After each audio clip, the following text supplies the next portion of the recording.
Suite, chapitre pression dans les liquides, théorème de Pascal. Observation. On a une bouteille remplie d'eau percée par des trous. Une bouteille en plastique est percée de plusieurs trous de très petit diamètre. On a des trous de très petit diamètre. On la remplit d'eau. On remarque que l'eau s'écoule lentement sur les parois de la bouteille. On bouche son col et en appuyant par la main et en exerçant une force pressante, l'écoulement de l'eau devient plus rapide et les jets d'eau sont plus intenses.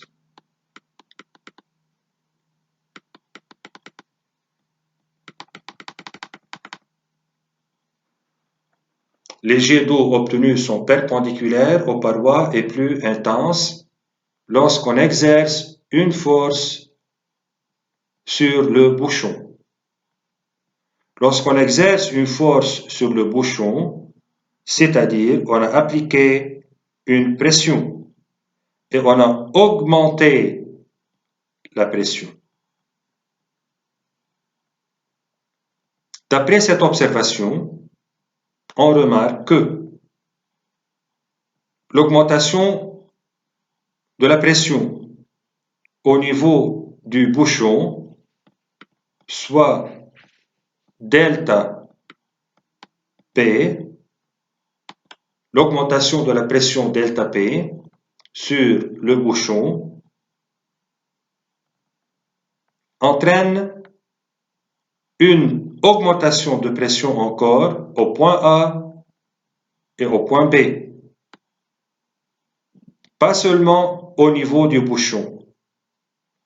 L'augmentation de la pression est encore observée en A et en B, car les jets d'eau seront plus intenses en A et en B. Le point A et le point B subissent encore une augmentation de pression. Pascal, le physicien, a démontré que si en A, l'augmentation est delta P, ici on a une augmentation de pression plus delta P, en B, l'augmentation de la pression est encore delta P. Si la pression en A, après qu'on presse le bouchon, augmente par exemple de 1000 pascal, la pression en B augmente 1000 pascal. Comment faire pour démontrer que delta PA égale delta PB, l'augmentation en A égale l'augmentation en B? Par cette observation, on montre que les liquides transmettent les variations de pression. Puisqu'on a un liquide à l'intérieur de la bouteille, l'augmentation de la pression est transmise dans le liquide en tout point de la bouteille, même si on prend par exemple ici le point C. En C, il y a encore augmentation de pression. Mais Pascal a démontré encore que les liquides transmettent intégralement les variations de pression, c'est-à-dire totalement. C'est-à-dire la pression augmentée ou bien l'augmentation de la pression en A est égale à l'augmentation de la pression en B. Interprétation. Soit delta P, l'augmentation de pression au point A. La nouvelle valeur de la pression en A est P'A, qui est la pression initiale PA plus l'augmentation qui est delta P. On doit démontrer que la nouvelle pression en B, P'B, égale à la pression initiale Pb au point B plus la même augmentation delta P. Si on note ici delta PA, l'augmentation en A, et delta Pb, l'augmentation en B, on doit démontrer que delta PA égale à delta Pb. Comment faire? D'après le principe fondamental de l'hydrostatique, déjà expliqué, la différence de pression entre A et B avant l'appui sur le bouchon est Pb moins Pa égale ρ fois G fois H avec H, la dénivellation, c'est-à-dire la différence de niveau entre A et B, tel que H égale à HB moins HA.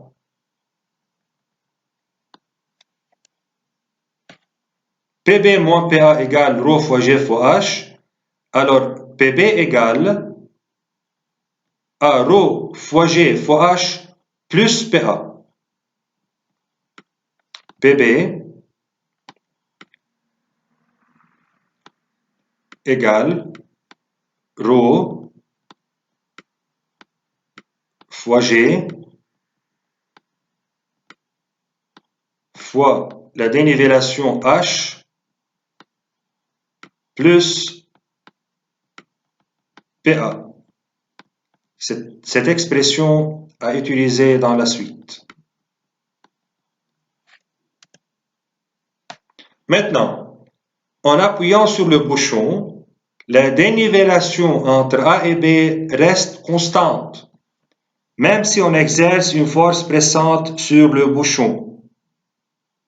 La différence de niveau entre A et B ne varie pas car les liquides sont incompressibles. Par exemple, si on a un seringue rempli d'eau et on bouche l'orifice du seringue, même si on appuie sur le piston ne se déplace pas. C'est pour vérifier que la dénivellation H entre le point A et le point B ne varie pas due à l'incompressibilité des liquides.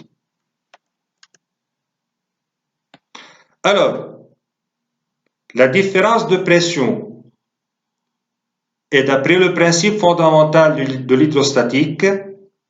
Après l'appui, la différence de pression sera la pression finale en B qui est P'B moins la pression finale en A qui est P'A égale toujours ρ fois G fois H, car H ne varie pas même après l'appui sur le bouchon.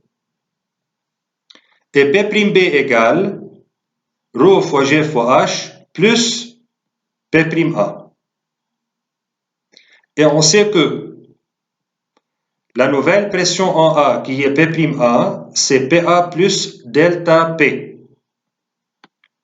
On remplace P'A par sa valeur qui est Pa plus delta P, on obtient que P'(B) égale ρ fois G fois H plus PA plus delta P. P'(B) égale alors ρ fois G fois H plus P'A, et à la place de P'A, on met PA plus delta P. On obtient alors P'(B) égale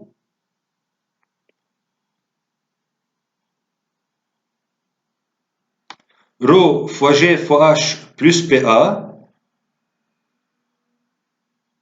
plus delta P. Or, ρ fois G fois H plus PA est égal à PB. On a marqué cette relation ici.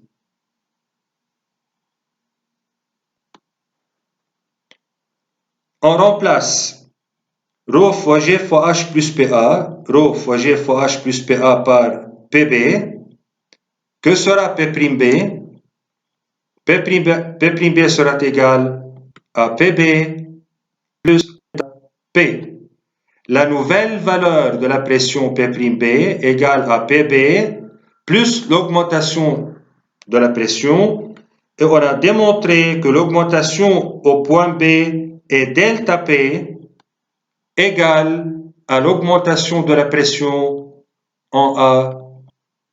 On a alors la même augmentation delta P, d'où l'énoncé du théorème de Pascal: les liquides transmettent intégralement, c'est-à-dire totalement, toute variation de pression. On a démontré enfin que l'augmentation en A delta P est égale à l'augmentation en B qui est encore delta P. Le théorème de Pascal est basé sur l'incompressibilité des liquides. Pour cela, on a dit que H égale constante, et on a démontré que delta PA en A égale à delta PB en B. Merci.